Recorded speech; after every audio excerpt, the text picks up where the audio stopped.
The gold foil electroscope allows students to investigate charging by induction, conduction, and how different charges can be created. The apparatus comes with an activity guide with 4 different guided activities.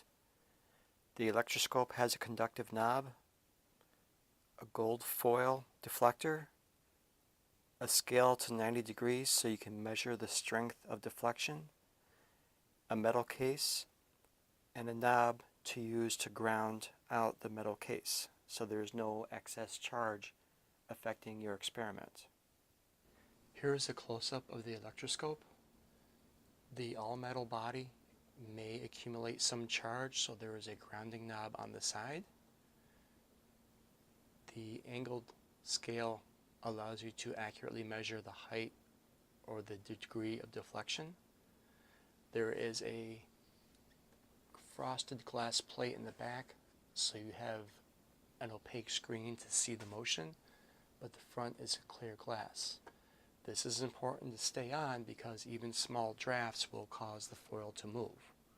I have now connected a ground to the side of the electroscope and just have this connected to a metal structure of some sort.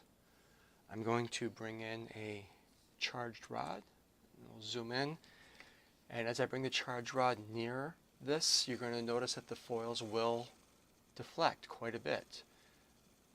Now the strength of the strength of the charge is going to make it deflect a lot or very, very little, all depending on how well you can accumulate a charge on that particular day.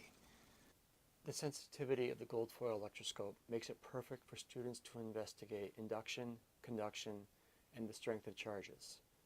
If you have a high humidity in your classroom, or if you cannot develop a very strong charge, this will allow you to see those small deflections very easily.